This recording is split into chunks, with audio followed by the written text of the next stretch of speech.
You are listening to the Exceptional Conservative Network. For more information, go to www.theexceptionalconservativeshow.com.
Good.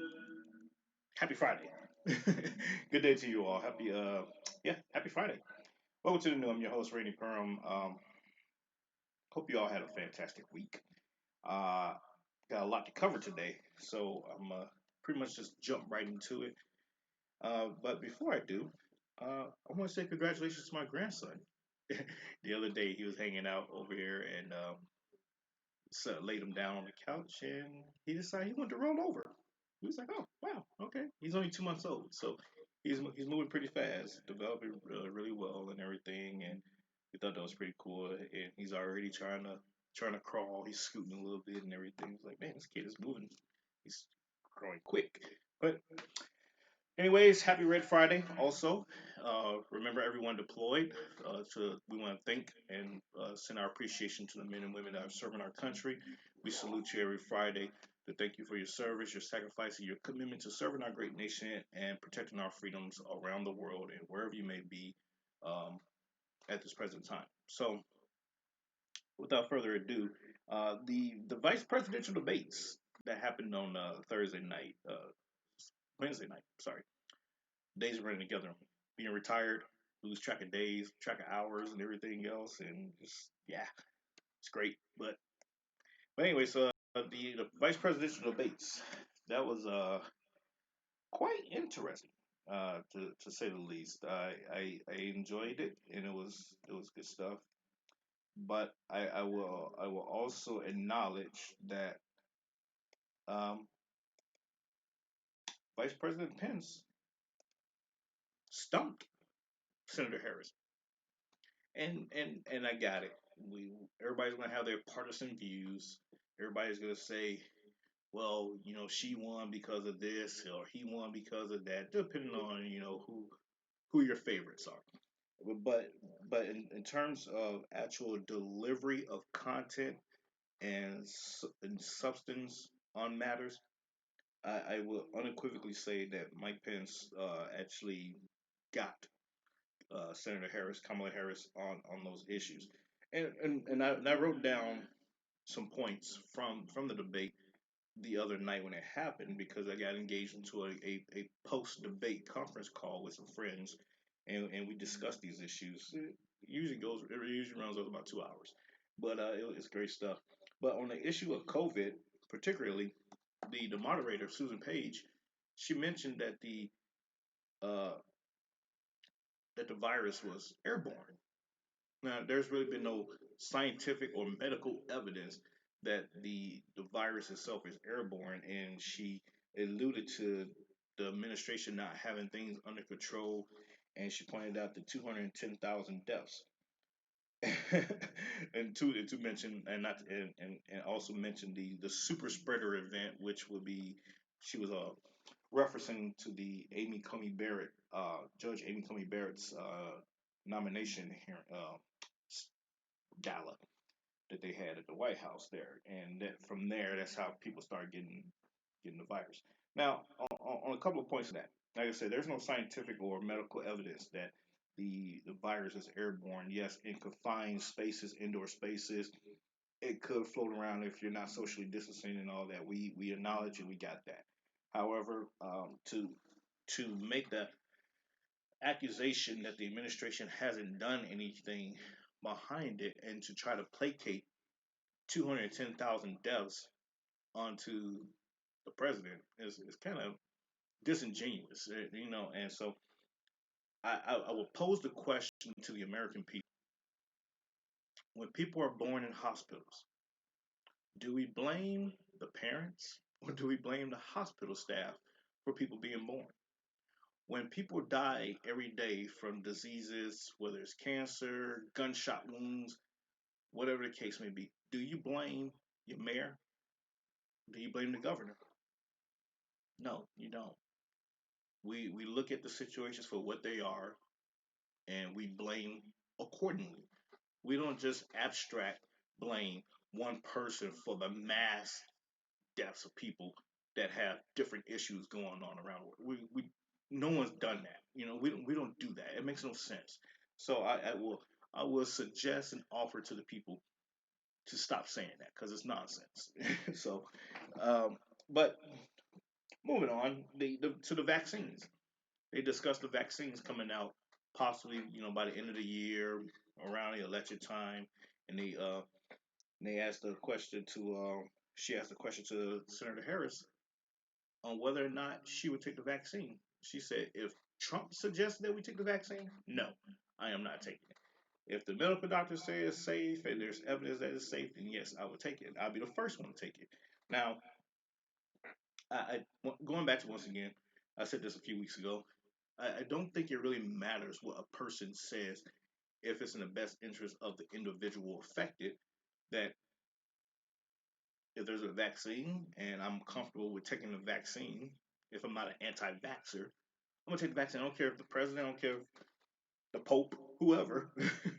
Speaking of the Pope, last week's show, but I don't care who says it. If it's something that I feel is like, okay, this is something that I should do or I should take, then I'm gonna do it. I don't care who's advocating for it, who's against it, or who's promoting it, and what have you. So, once again, being disingenuous, I thought that was kind of, like, why would you even say that? You could just simply say, I'm in support of a vaccine, provided that it is safe to take, and there's medical science or medical and science evidence saying that it's safe. Then yes, I would take it, and leave it at that. It doesn't matter who it's coming from. I don't see her on a plane in Russia taking their vaccine. But anyways, so then the next point, the ages and the health of both President Trump and former Vice President Joe Biden. President Trump is going on 74 years old, and uh, former Vice President Biden is going on 78. They will both be coming inauguration day the oldest president to be sworn in office. Now, given given that magnitude, I really don't see a big deal because look at our senators and our congressmen. Most of them are like in their 70s and 80s. I really don't. Yeah, I don't really see what the problem is. If they're and I'm sure they both are. They have health issues. I'm pretty sure. Is it important for the American people to know what these health issues are? Sure, but there's also this thing called HIPAA. It's not really to the business of the American people to know the intimate, finite details of a person's medical history or their current medical status. If the doctors say they're good, they can serve, whatever, leave it be. If they say, hey, you might want to, the clock is ticking a little bit here, so y'all might want to make some plans. Okay, then we can make that assessment from there. We don't need to know. Oh, well, he has high blood pressure and his last blood count was at 66. And we don't need it. Who cares? Like seriously, I don't think anybody actually cares. They make it a point, a talking point, to pretend like they care. But at the end of the day, if you hand me somebody's medical file, especially the president's medical file, am I going to sit here and open it and read it? Hell no. I'm just not.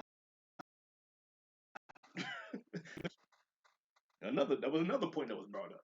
It was about the tax returns, repealing the president's cuts and everything else. You hand me his tax returns, am I going to sit down and read it? No, I'm not. I got better things to do. I'd rather play Assassin's Creed. I ain't touched that in months. So no. And I'm sure the rest of America would not either. There might be one or two nerds out there that would do it. Okay, sure. But 9 times out of 10, you probably don't even know what you're reading. Because let's be real and let's be honest, America. Most of us don't do our own taxes, let alone be concerned with somebody else's taxes, unless you are a CPA or you're an accountant or you work for the IRS and this is what you do on a daily basis. But the average American citizen, you either take your stuff to H&R Block, Jackson Hewitt, or you got some high-speed online program where you're doing the taxes are done for you. You just punch in the numbers based on your W-2, W-4, 1099, and whatever else. You're not really getting intimate into the details of taxes, let alone business taxes. Come on, let's stop playing. Anyways, so the couple other points. The $4 trillion New Deal, Green New Deal, that was by itself a very contentious point because Senator Harris talked about how her and Joe Biden do not plan on um, banning fracking, which on the website that Vice President Pence pointed to, like y'all said y'all was going to ban fracking, y'all mirror copied the Green New Deal into your plans. You're talking about retrofitting homes, businesses, and everything else to be more energy efficient and everything else. And she failed to identify. Well, I take it back. She didn't fail to identify. She failed to actually um, explain how they're going to pay for this. Outside of raising taxes on people that are making $400,000 or more, but you're repealing the tax cuts that Trump has implemented, thus affecting the rest of America as well, as Vice President Pence pointed out. If you do that, those that are paying $400,000 or more, they're either going to leave the country or invest their money into other things and not or have them under tax shelters. Let me put it like that. And now you're stuck. And we got to think about this. When we talk about the one percenters, America, listen to me here when I say this. I'm not much of a numbers guy, but I do have a bachelor's in business administration, and so every now and then I do play with numbers. But the you talk about the 1%, you're looking at literally out of 330 million Americans, and you say the top 1%, that's 330,000 people. Okay, out of that 330,000 people, you're expecting to tax them at whatever percent, unless you're taxing them at 100% and they just get nothing, no take home pay whatsoever. And they just have to live off of their savings that they have or whatever, or sell their assets to, keep their head above water. You're talking about taxing them at an exponential rate to support the rest of the 99% of the population, the other 270 million. We get the math here. It makes no sense. You're talking crazy. And that top 1% are the very ones that are funding your campaigns, and they're spending the money on these on the economy. They're the ones that's pushing the economy. You're talking about taking that money and putting it back into the economy, in which they're already contributing to.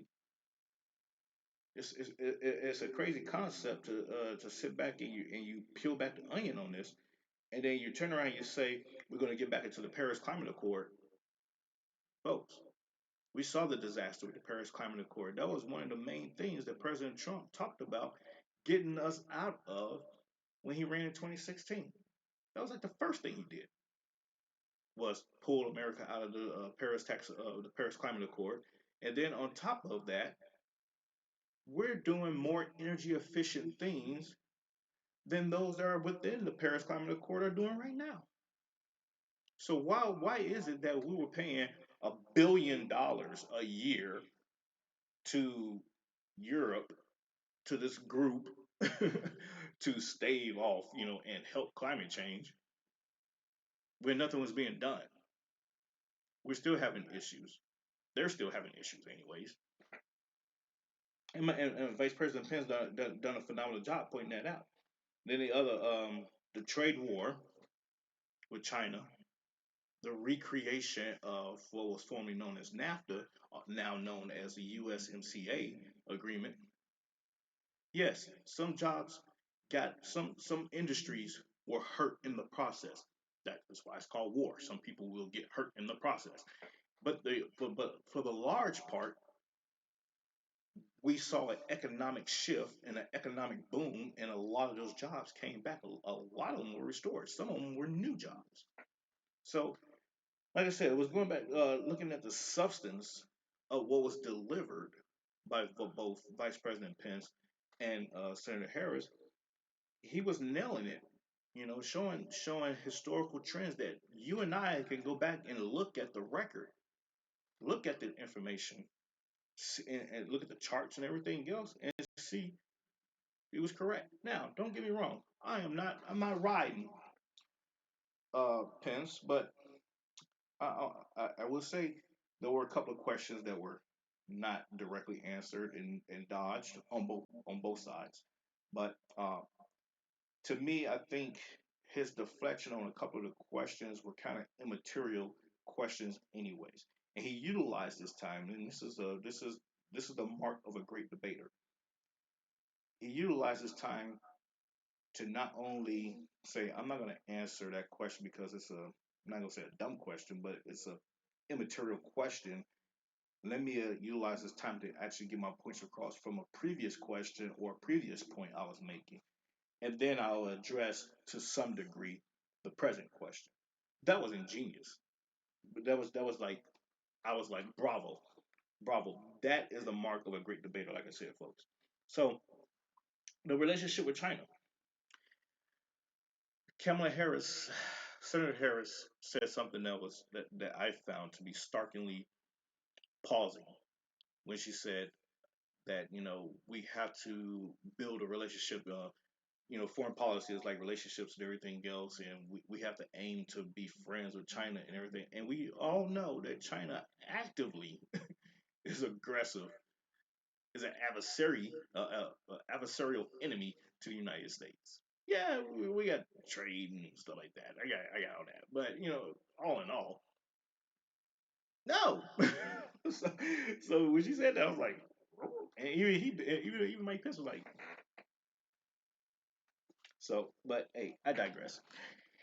Uh, Roe v. Wade and abortions, uh, and going into the pre-existing conditions and all that stuff on healthcare.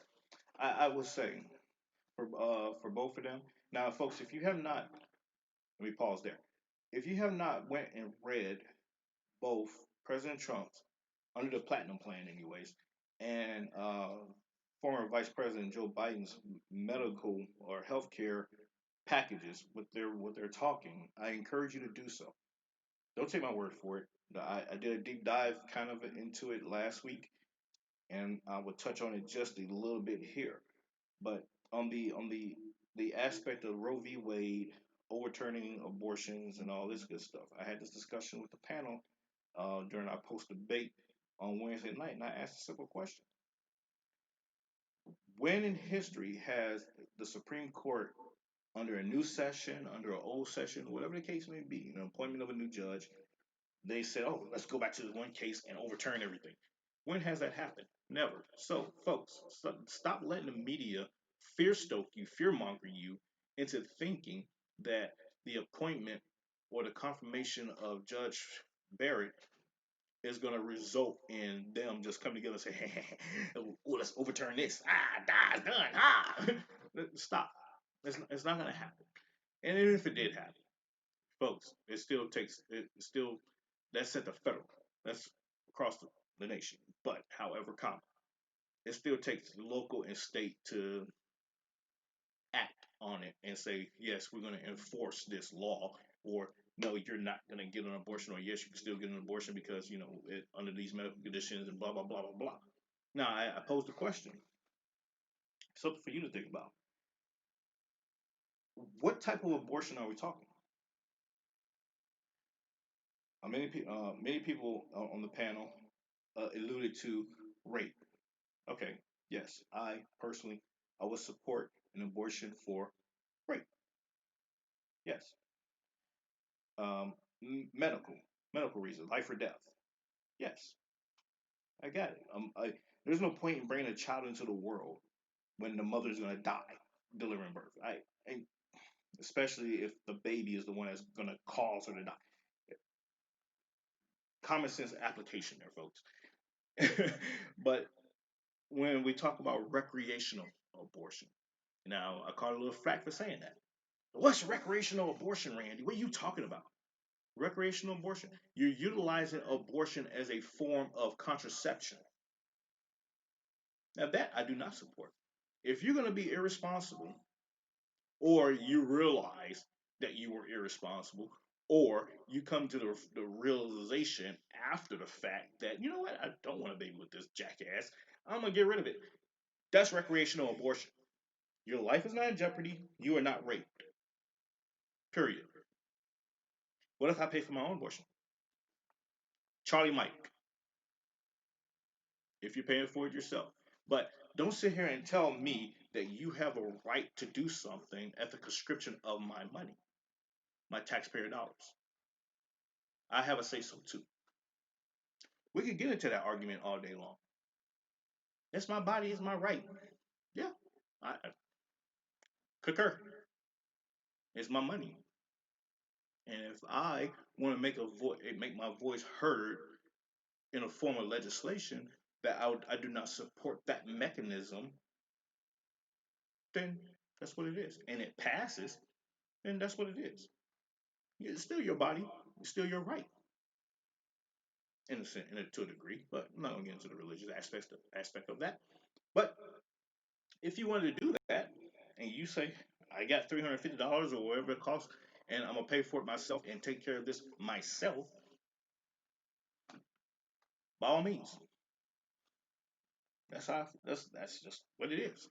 So, um, the next point was brought up. I'm not gonna let this go by. Like I said, I wrote down a ton of stuff here. Senator Harris pointed out, she gave a history lesson that Abraham Lincoln said that he would not appoint a justice at the time when Justice Roger B. Taney died. That he was not going to appoint a justice in the election year, and he wanted the American people to decide. Craziness. Now, folks, hold on. Here's this great, phenomenal book I highly recommend. It's a long read. It is. But Team of Rivals by Doris Kearns Goodwin. Team of Rivals actually highlights, sorry about that, it highlights and captures pretty much everything that happened under Lincoln's administration. Like even little finite details, letters he wrote to people, all kinds of stuff. And it discusses in the book about the appointment of the Supreme Court at the beginning of the Civil War, 1864, as they were, discussing how that would went. And one of his rivals, that's why it's called Team of Rivals, Samuel P. Chase, he appointed to the Supreme Court. But he held back that. I'm not going to get into the history of it. I want you to look it up. But he did not do what Kamala Harris said he did. So anyway, I thought that was like a funny tidbit to touch on, because I was like, wow, he did? Huh, okay, if you say so. But the other thing, then it's gonna be my last point here on the debates, the Breonna Taylor situation. Now, folks, I'm still seeing a lot of stuff on Breonna Taylor. Matter of fact, I was just tagged in something a little while ago about it, on how they're still looking for justice. They want justice, folks. I mean, come on, like the family got a settlement for $12 million. Mom went out and bought a Bentley, got a mansion. Uh, One of the officers were indicted for reckless shooting into a house because some of his rounds went into other apartments. And we all know that Breonna Taylor was not sleeping in her bed like the narrative came out it was. She was not exactly as innocent as she was portrayed. I mean, there's so many things. There's so many variables that we have to mash together and say, what justice are you looking for? Do you want all of the officers indicted and whatever else? You want them all to go to jail? Okay, you got to settlement. I mean, you kind of it just I don't know. It's a little weird to me that there's all these demands being met. You had a grand jury, then they want the grand jury transcripts released. They released it. They still not happy. And folks, I think we're at the point of you're not going to be happy no matter what is done. Even if the cops got arrested and they got convicted, you're still not going to be happy because at this point we're looking for things to not to be happy about. And that's just my take on it. That's just from what I've been seeing. So, well, I thought the debates were really good. The fly on the head on Mike Pence there was really funny, hilarious. But hey, it is what it is. Folks, we'll be right back. Stay tuned. Keep it locked right here. And we will see you in a couple of minutes.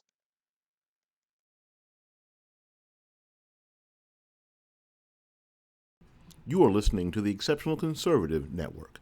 For more information, go to www.theexceptionalconservativeshow.com.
You are listening to the Exceptional Conservative Network.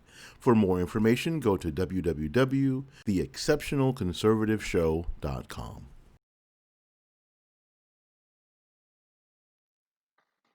Hey, welcome back. So, most of you are probably thinking, well, we got another presidential debate coming up next week. What can we expect from that? I I will say stay tuned. Because currently President Trump said that he is not going to debate if they're trying to do it virtually. Now, I don't blame him, to be honest. If we saw how the vice presidential debates went down. They had double plexiglass, didn't shake hands, they were socially distanced, and all that good stuff. If the doctors are saying, and we're following science like everybody suggests that we do, if the doctors are saying that President Trump is cleared, he can go out and do events and all that good stuff by Saturday. The debates is next week, in the middle of next week, towards the end of the week actually. Then and he's not displaying symptoms. He's not being a carrier per se, a spreader and whatnot. And we still implement these protocols. Say protocol. Hell, I say put up booths and make as soon as they come out to the stage, they walk right into a booth and you close the door and they're locked in that booth and they get to do the debate that way. That's what I say. But hey, I'm not running it. But the Presidential Debate Commission, they arbitrarily changed the format, sparking anger in President Trump and a surprise to former Vice President Joe Biden's camp that they was going to do this virtually. Now, I think it would be a disservice to the American people if we did see a debate that was virtual like that. Only way I see that actually playing out okay, maybe, is they did it kind of like a Zoom type setup, maybe, because it's kind of like real time and it's kind of like spur of the moment, if you will. But you still leave room for teleprompters and coaching, big ass cue cards in the back.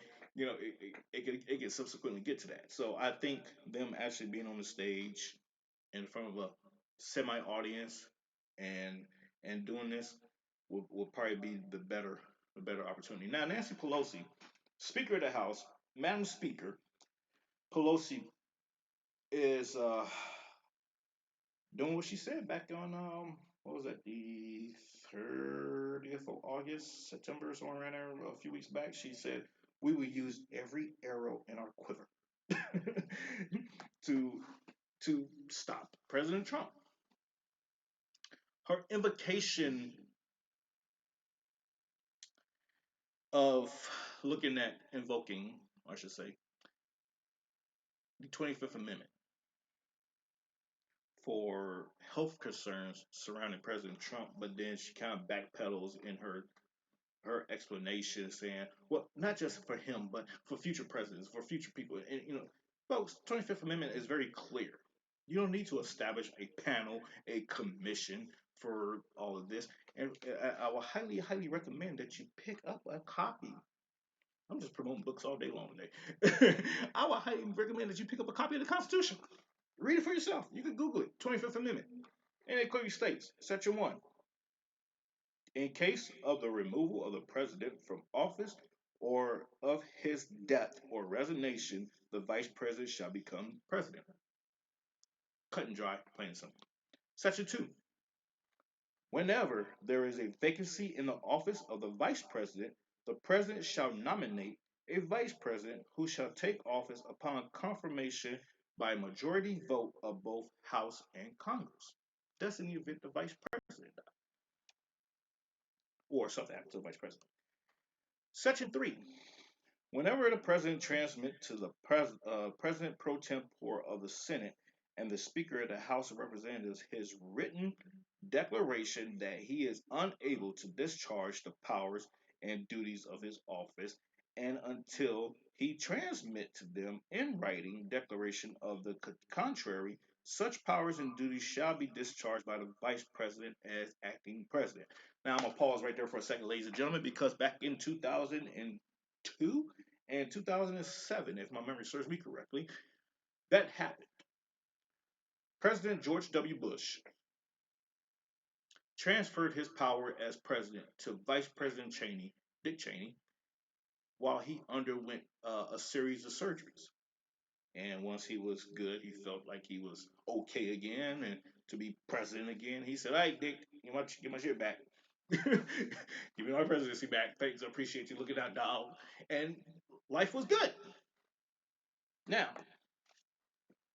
this is why you need to learn history, folks. Not you personally. I'm just saying, just learn history.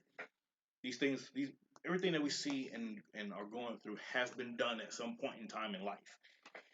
Anyways, Section 4. This is what Speaker Pelosi is talking about.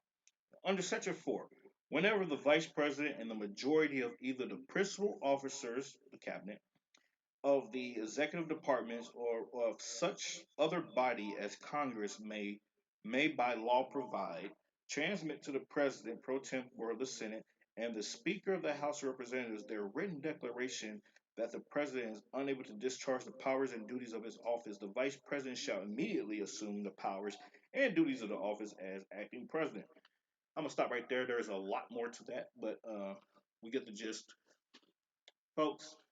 What she is trying to do is usurp the presidency by invoking the 25th Amendment through a commission that she presented as a bill to say that, hey, we're going to get a team of folks and we're going to monitor the actions and the movements of the president, whether it's Trump or not, like she says, and we're going to determine whether or not they're fit to serve in office.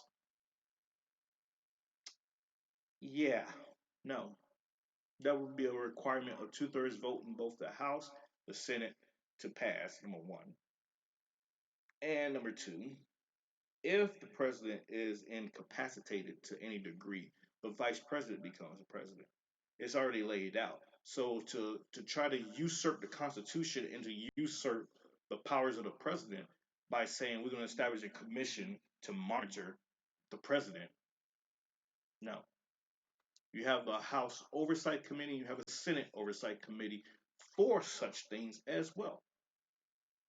So, what are we doing here, Speaker, Madam Speaker? What are we doing here? Stop the madness. It's craziness. Sure craziness. Folks, we'll be right back after this short commercial break.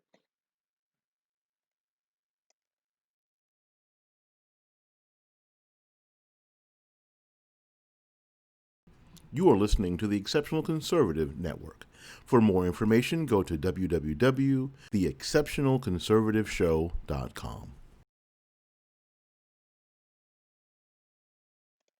If you're looking to have blacksmithing work done, check out veteran-owned and operated Old Emerald Coast Forge, located in Louisiana. Old Emerald Coast Forge offers you the best in blacksmithing work, from personal knives, swords, furniture, jewelry, you name it. If you're looking to have blacksmithing work done, no task is too tough for these guys. Check out Old Emerald Coast Forge. You can find them on Facebook at Old Emerald Coast Forge. You can also find them on Instagram at Old Emerald Coast Forge. Veteran owned and operated out of Louisiana.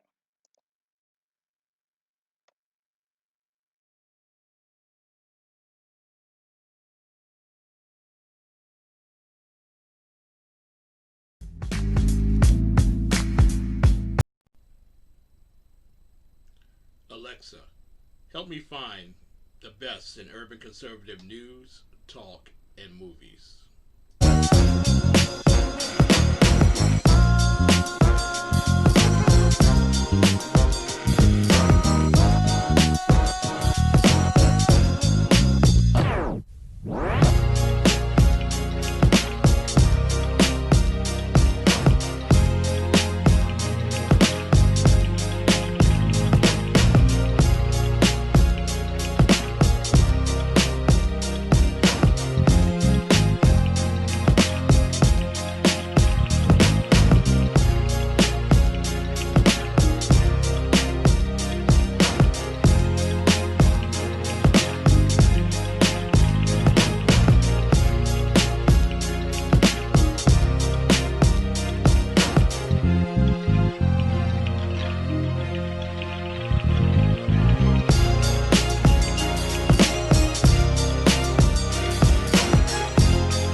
Okay, Alexa, we found it.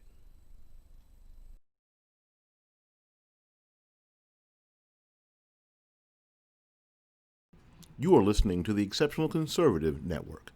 For more information, go to www.theexceptionalconservativeshow.com.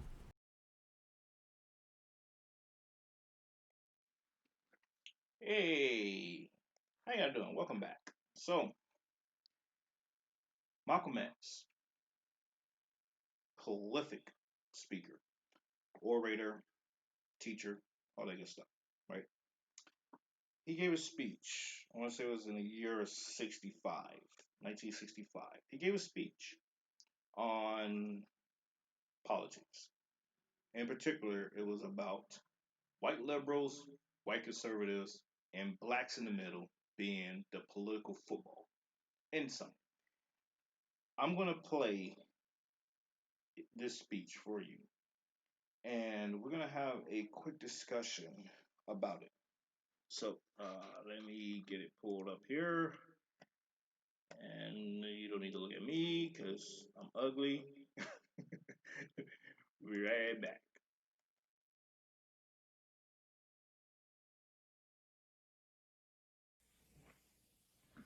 In this crooked game of power politics here in America, the Negro, namely the race problem, integration, civil rights issue, are all nothing but tools used by the whites who call themselves liberals against another group of whites who call themselves conservatives, either to get into power or to retain power.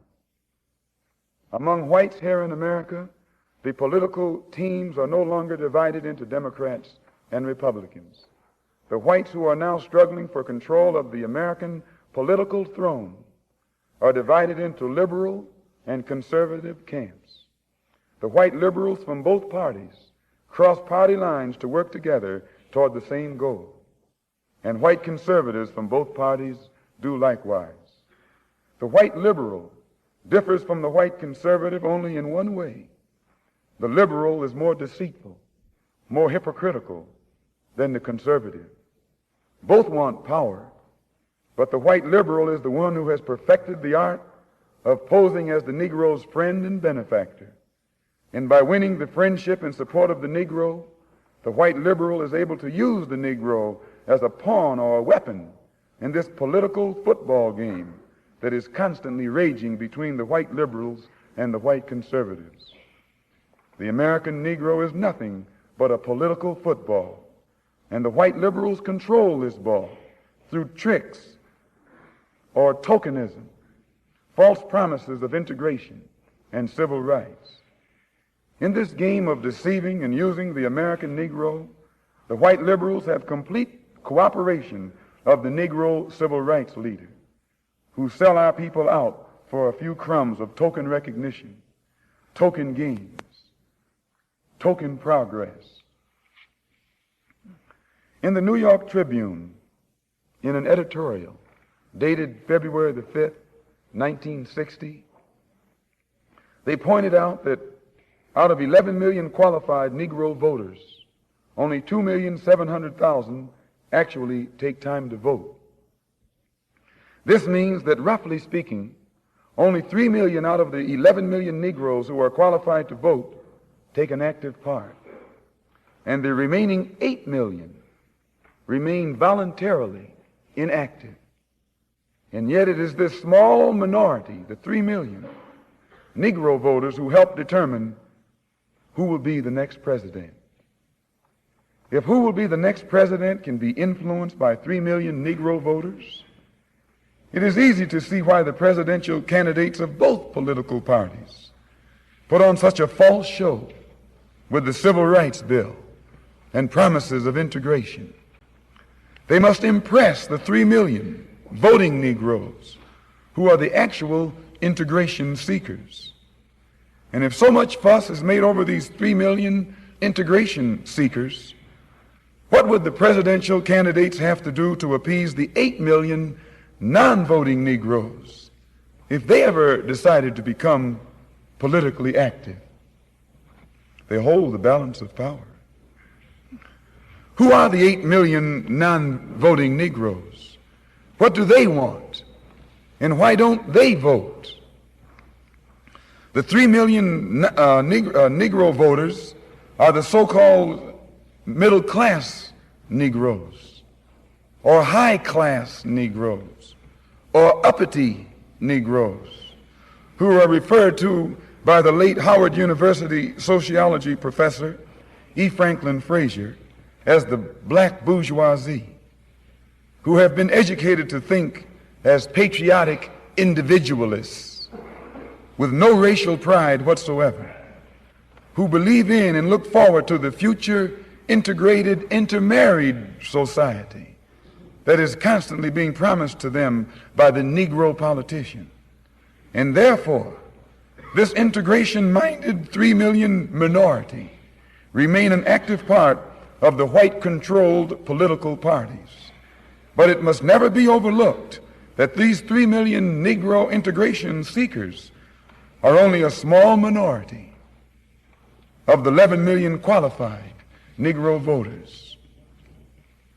The 8 million non-voting Negroes are the majority, the downtrodden black masses. They have refused to vote.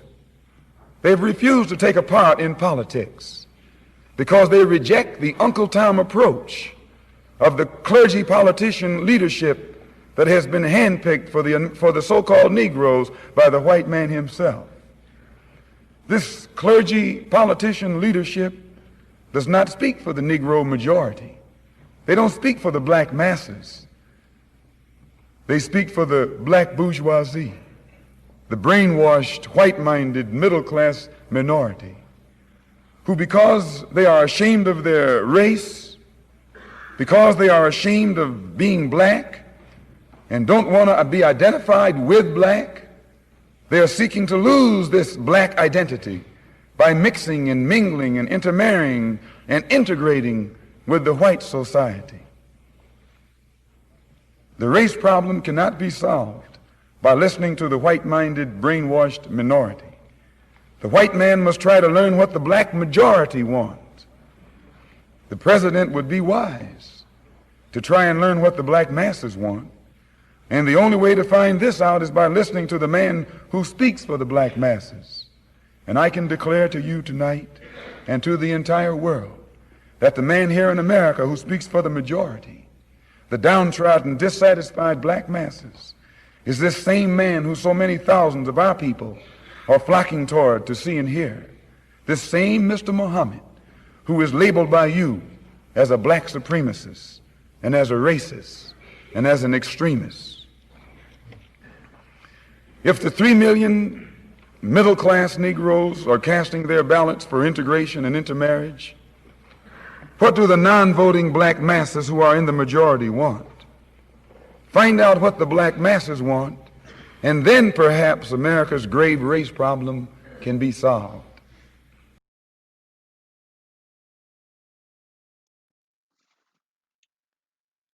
Highly prophetic words there from Malcolm X.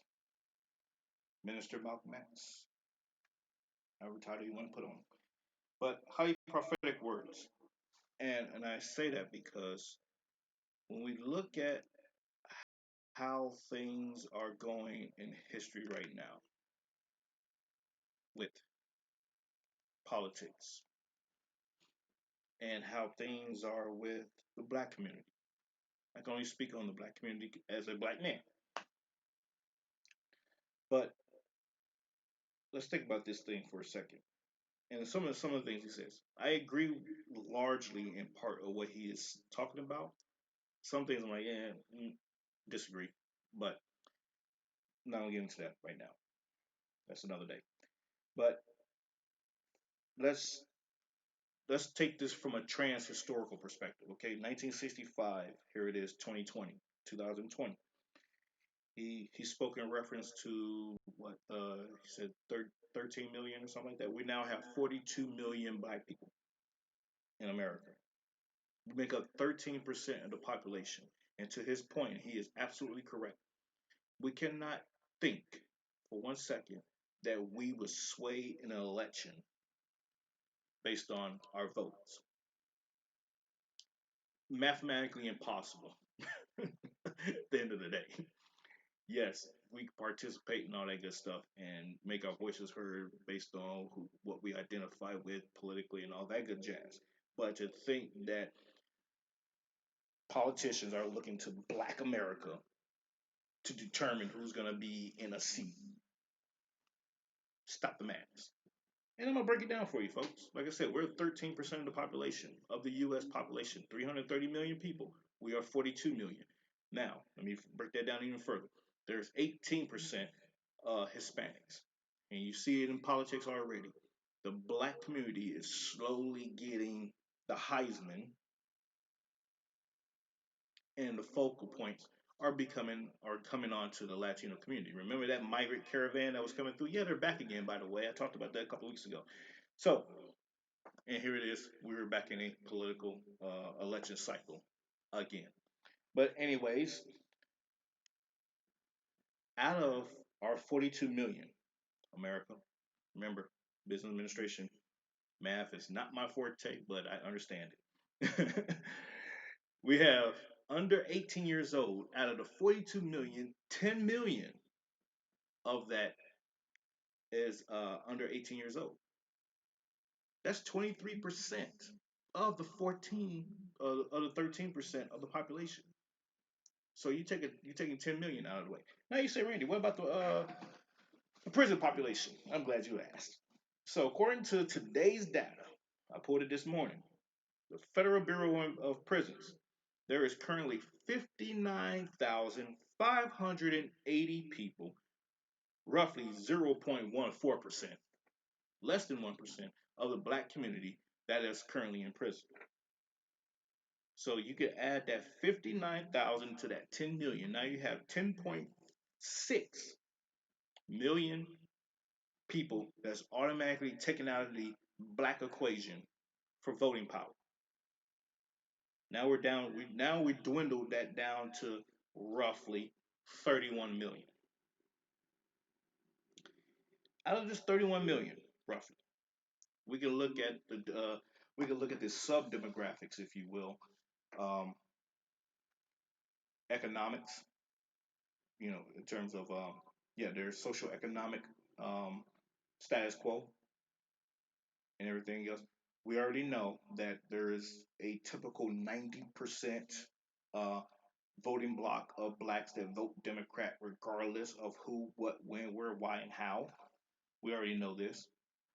So you can take that 90% out of that 32 million and you can equate that, boil it down to roughly 30 million uh, blacks, the remaining black, that if they vote, and as to point back to what Malcolm X said, half of them don't vote for whatever reason. Then you have those that, as he would call the bourgeoisie, bourgeoisie class, the middle class of African Americans, that they will lean towards being conservative for whatever reason, whether it's to be accepted by a white community or whatever. That's the part I kind of disagree with him on that. There's just some that just they elevate themselves socially to be part of that class. So I mean, it is what it is. I mean, we look at entertainers and athletes today. We would say that he's part of that class in today's terms if we want to look at it from that perspective. But like I said, I'm not going to get into all that. But my point is this: my whole point of all of this is that we have to pay attention and look at what's going on politically as being the political football Malcolm X alludes us to be, and how and what politicians on both sides are saying and doing. Now, yes, being a black conservative, it requires critical thinking because usually we are the only one in the room, black wise, usually. So we have to be attentive. We have to be critical thinkers and say, was that racist or was that just them being a, what? So, and then you look at the black liberals or black Democrats, they gobble up everything that a politician says to them, and then they're forgotten about for the next 4 years or 2 years, depending on what seat they're running for, or 6 years, and then we're revisiting these cycles all over again. We don't care about, unfortunately, in large part, we don't care about policies and holding people accountable and everything else, or doing a recall election when they fail to deliver on the things that they said they were going to do. So I just employ and encourage you all to think about these things. It's just for fun purposes. The black community makes up 38.4% of the prison population, while whites make up 89.338%, or 57% of the prison population. Uh, yeah, 57% of the prison population. Not there's 89,000 people whites in prison. But anyways, folks, that is all the time I have. I see I'm about to run over. Thank you all for tuning in. I hope you all have a fantastic weekend. Be safe, be blessed, be prosperous. Do great things. Go forth and multiply. uh, don't forget to pick up my book, The New You, Now Equipped with Wisdom, on Amazon. You can follow me on Twitter, Instagram, Parler. I'm building up my Parler followers, so if you're on Parler, jump on over to Parler. Check me out. Oh, excuse me. LinkedIn. If you want to build a professional network with me, be more than happy to be connect with you on LinkedIn. And if you want to support, donate, all that good stuff to my show, you can do so through Cash App at $, R for US, or PayPal, R for US. If you want to be a guest on my show, reach out to me, rperm@gmail.com. And we work out the details and all that good stuff. So, once again, take care. God bless you all. We will see you all on Monday, God willing. Talk to you later.